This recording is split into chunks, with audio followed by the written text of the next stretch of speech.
Welcome into another video in my series where we're going through and testing all the weapons inside of Modern Warfare 3 to see just how viable these weapons are for us to be using inside of Modern Warfare 3 Zombies. This is going to include the aftermarket parts, the aftermarket conversion kits, as well as the MW2 weapons.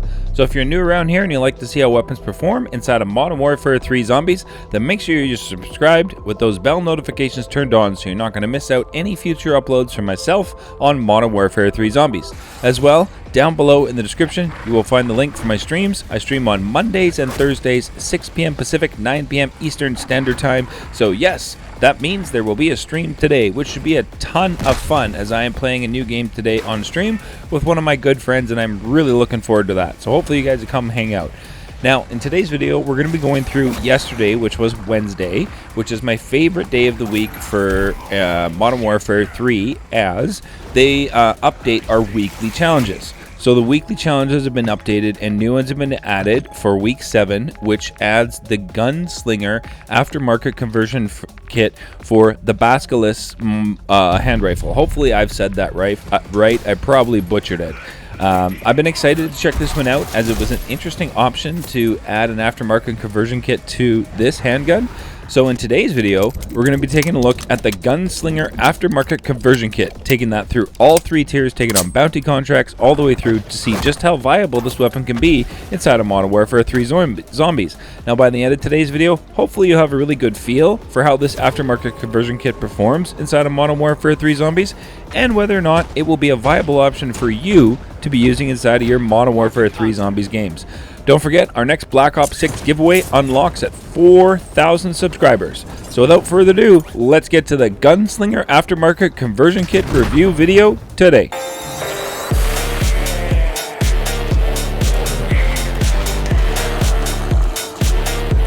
Alright, welcome into another video today. Thank you so much for tuning in. I'm super excited to do this one today, as I truly love when they update our weekly challenges, which gives us typically a new aftermarket conversion kit for a weapon. And today it's for the Basilisk handgun, the aftermarket conversion kit, the Jak Gunslinger. So let's take a look at that. When we spawn into our weapon review videos, I spawn in with my perks with no additions to the weapon to make it any stronger. I brought in a couple extras today, golden armor plates and mags of holding, as I had a strong feeling based on the ammo count on this handgun, mags of holding might be something to make this even more viable. So I brought that along to test for later on. So make sure you stick through the video for that. Now, when we spawn in, I want to test this weapon on a bounty contract with no additions to the weapon at all. So, like I said, when I spawn in and do the weapon reviews, we take on our first bounty of the day, which was a Mangler inside of Tier 1, and we take it on a white rarity with no additions to the weapon at all whatsoever. Now, I could tell I was a little bit, how do you say, I guess indifferent on this weapon at this point, as some of the critical shots I was hitting on the Mangler were doing really good for damage.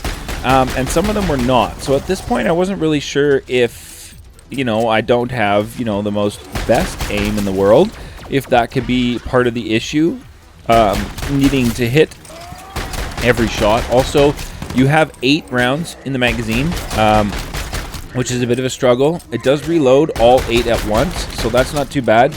But you can see here, like, the damage is just, to me, didn't feel consistent on this Mangler. I could tell there was definitely some critical damage the weapon was definitely doing critical damage, and some of the shots were doing some substantial critical damage. So at this point, I was a little bit, intrigued to try and see what this aftermarket conversion kit can do, as I feel like it can be a really heavy hitter. So we checked the reward. I got a self-revive out of that, which was awesome, and pack 1, which was nice because I didn't have to spend any money on pack 1, but I did want to find the pack-a-punch machine, as I wanted to keep my camo on the gun for this run, as getting the Get Higher event complete, all 3 of them, was a challenge, so I'm very proud to be able to rock those camos. So visit pack-a-punch machine now if you want to know how to keep your camo on your weapon for the rest of your run. Even if you're using Pack-a-Punch crystals, visit a pack machine before you use a crystal or the Pack-a-Punch machine, melee it, and then melee it once. If you're carrying 2 weapons, it'll work for both, and then your camo will remain on your gun for the rest of the match. Even if you use Pack-a-Punch crystals or the Pack-a-Punch machine inside a Tier 2, or say a PAP 3 crystal, it'll still keep the camo on there, just so you guys know. So here's our second bounty inside of Tier 1. Again, we're still white rarity. The only addition we've done to increase the damage output on the Gunslinger Aftermarket Conversion Kit is Pack 1. And I was pretty impressed here with just Pack 1 taking on a bounty contract inside of Tier 1.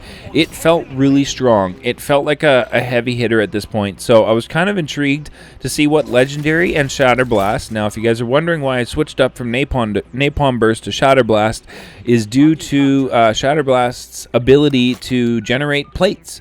I found you running Shatterblast, I get a lot more plates on the ground instead of Tier 3. So that is the reason why I am using Shatterblast going forward, is just to help with the plates inside of Tier 3. Now, our final bounty of the day inside of Tier 1 here was a Mimic, and I could tell this was going to be something that has potential to be very viable, as that Mangler didn't have much chance, and I could see the damage from the critical shots was substantial on that Tier 1 bounty contract, a Legendary Pack-a-Punch with Shatterblast. Now, I know in the comments you're going to say, well, it's a Tier 1 bounty. You're Legendary Pack 1, you should be destroying it. True. However, doing these weapon reviews, some weapons inside of Tier 1 at Legendary are still a little bit of a bullet sponge to take out a bounty contract. Now here we are with our first bounty inside of Tier 2 being a Disciple, and we're taking it on at Pack-a-Punch 1 Legendary with Shatterblast. And Shatterblast is definitely not the ammo mod for Disciples. Deadwire is the ammo mod for Disciples. Now, I don't usually honestly pay much attention to bringing in Deadwire so that I have a weapon with Deadwire to deal with Disciples. I usually just try and accommodate for that with a weapon that has a lot of damage, so I don't have to worry about it. However, with this weapon, Pack-a-Punch, it did not increase the ammo count, so we are still shooting only 8 Pack-a-Punch. And the issue I had during this particular fight with this Disciple inside of Tier 2, being Pack 1, was it was taking me 5 to 6 shots to crack his healing cipher from his hand, and then I had to reload. I was able to get a couple shots in, and then he would be siphoning health again. And this routine carried on for the longest time imaginable. So I just feel like Pack 1 inside of Tier 2 with this conversion kit is definitely not going to be a viable option on Disciples. I didn't get a bounty like a Mangler or a Mimic inside of Tier 2 at Pack 1 to see how it worked. But you can tell with that Disciple fight, it was definitely a struggle, and I felt underpowered. So we went off and visited Pack-a-Punch Machine inside of Tier 2. We upped the damage output on the aftermarket conversion kit, the Gunslinger, and upped it to Pack-a-Punch level 2. And then we went and picked up our Mangler bounty contract inside of Tier 2. And I could tell that this if I could speak, I could tell that this Mangler bounty contract was definitely going to be fairly easy work, as you can see the chunks of his health bar coming off there when I was able to hit the critical shots. Definitely does substantial amount of damage. So I feel like if you have a really quick trigger finger and you have really pinpoint accuracy, this might just be a very viable weapon for you to be using inside of Modern Warfare 3 Zombies. Now, for myself and the way I play, I definitely do not like the 8 rounds and then reload. I feel like that's definitely not enough. I would have liked to see this handgun conversion kit go to 16 rounds Pack-a-Punched. I feel like that would have been a more of a viable option. But nonetheless, we went into Tier 3, we got the rest of the perks that I needed, and we kept the weapon at Pack 2, Legendary Shatterblast, and I wanted to see just how it was against the zombies inside of Tier 3. Not necessarily crowd control, but how can it handle a zombie? Does it have enough damage at Pack 2 to be able to take out a zombie? And inside Tier 3 at Pack 2, you're going to be looking at 2 to 3 shots to take out zombies. So it's not the greatest, but it's definitely something that can deal out the damage inside of Tier 3 to the zombies. So knowing this, I wanted to throw on Pack-a-Punch level 3 with the Pap Crystal I bring in every match, and then it was time to grab a bounty contract for us inside of Tier 3 to see how this Gunslinger aftermarket conversion kit can perform against a bounty contract. And we got a Mimic, and this is just a standard HVT Mimic here right in front of me, and you can see just how strong it is. But again, the issue is the constant reloading because of only having 8 rounds. Like I said, it did not change Pack-a-Punch. So before Pack-a-Punch, it's 8, And then after you pack-a-punch this aftermarket conversion kit, the Gunslinger, I still had 8. Let me know in the comments if you guys, maybe it's the build, maybe it's something I'm using in the weapon that doesn't allow for the magazine to expand when pack-a-punch, but that's definitely something I noticed when using this. The damage is there. The reload is definitely an issue. You know, 8 shots reload, 8 shots reload. Definitely a bit of a struggle for sure. You got to kind of keep moving to get your shots in because you're just constantly reloading. The reload itself is not the longest reload ever, which is nice because you can reload all 8 in one go. But as you can see, like, it's just the constant struggle to be reloading because you can dish out a couple shots and then you got to reload. Dish out a couple shots and then you got to reload. So I feel like mags of holding with this is definitely going to be probably the most recommended way to use this weapon, in my opinion. And maybe you guys feel differently than me, and maybe you feel that as it stands, this Gunslinger conversion kit is good. But I feel like with just how fast congestion, how fast crowd control can happen inside of tier 3, that 8 rounds and reloading is definitely not something that I was big on. Now, so the negatives for me were the 8 shots and constantly having to reload. The other thing that I noticed with this was the damage to me seemed to be a little bit inconsistent, but again, I feel like that's just me and my poor aim. So now we have mags of holding on. I wanted to see what it was like to deal with crowd control inside of tier 3 now that we no longer have the issue of reloading after every 8 shots. I mean, you can see on screen when I put mags of holding on this Gunslinger aftermarket conversion kit, it becomes a very viable option for tier 3, especially if you have a really quick trigger finger. You'll be able to mow things down very quickly. It does a ton of damage. So it's definitely something that I feel, depending on how you play, that this could be a viable weapon for you to be using inside of Modern Warfare 3 Zombies. I feel like it is, just based on how much damage it does.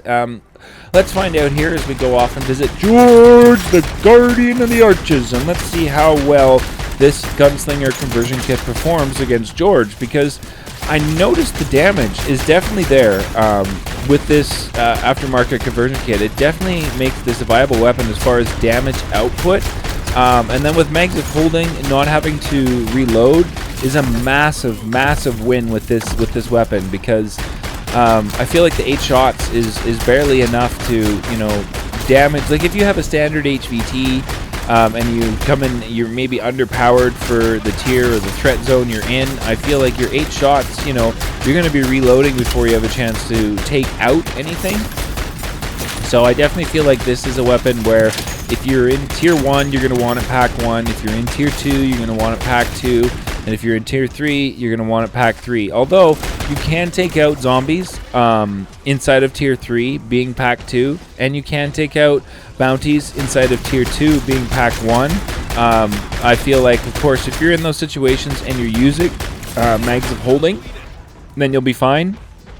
The issues I had with the Disciple being pack 1 inside of tier 2 was literally just the reload. I was constantly having to reload, which gave the Disciple enough time to siphon some health off of me, where the cracking of his siphoning ability and then cracking his face, that damage was negated by the amount he was able to siphon off me every time. So that fight seemed to be almost endless with the Disciple. Now, like I said, I have Shatterblast. I would be interested to hear if somebody has ran this with Deadwire.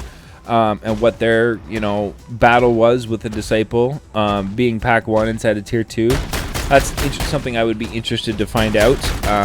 But you can see here with Zhorde, the Guardian of the Arches, we are dishing out a ton of damage.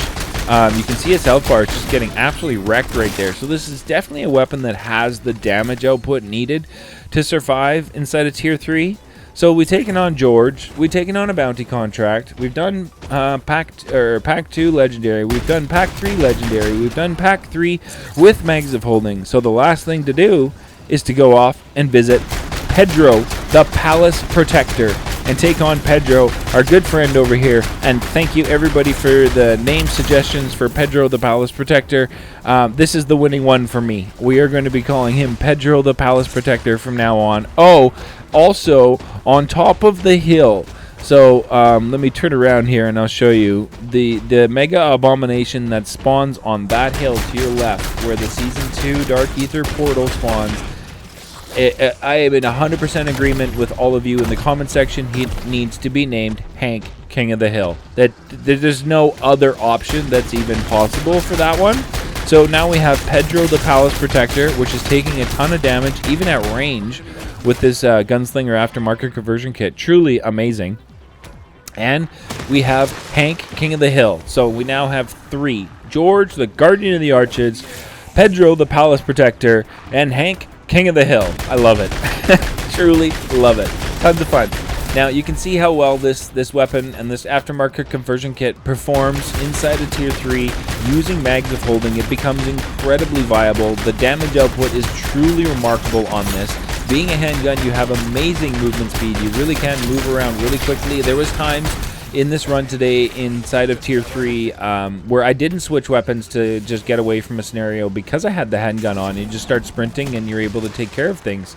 So I highly recommend this if you can go ahead and use mags of holding on it. That's my personal recommendation for this weapon. You may feel that you don't need mags of holding, which is awesome, and that's wicked because, you know, we all play differently, we all use weapons differently, and we all build weapons and use different weapons, which is what I love about Modern Warfare 3 Zombies. There's just so many different viable options, so many different weapons to be bringing in that create different play styles and different ways to play. So that's one of the reasons why I truly love Modern Warfare 3 Zombies. Now, Pedro, our Palace Protector here, was not being very friendly as far as firing up his laser attack for me. Like, Pedro, what are you doing? We need that laser attack. And then I tried to go get some verticality so we can get Pedro, the Palace Protector, to come over here and fire up his laser attack.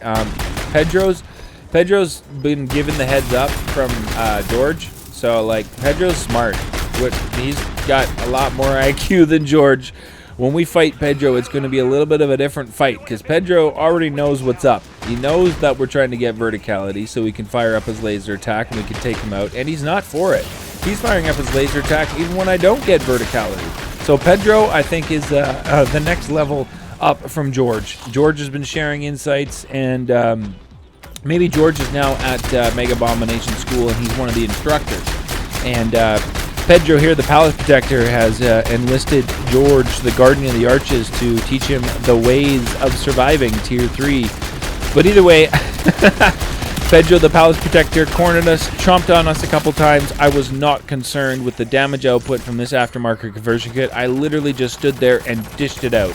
So truly awesome. Definitely a weapon I recommend using mags of holding. Let me know your thoughts on this down below in the comment section. Other than that, thank you so much for tuning in. At the end of my video, like I always do, we'll show you guys the build that I used for today's run on this Gunslinger aftermarket conversion kit, so that if you guys feel like we need to make any changes to the build to have us all run an amazing aftermarket Jak Gunslinger conversion kit build inside of Modern Warfare 3 Zombies, then let's work together down below in the comment section and let's make that happen. So this is the build that I ran today. That is the Jak Gunslinger aftermarket conversion kit with its pros, with its cons, and what it does to the weapon. And then the camo is from the Get Higher event. I have completed all 3 of the camos for the Get Higher event, and the one we ran today was called Shifting Grid. Thank you so much for tuning in, and we'll catch you guys in the next one.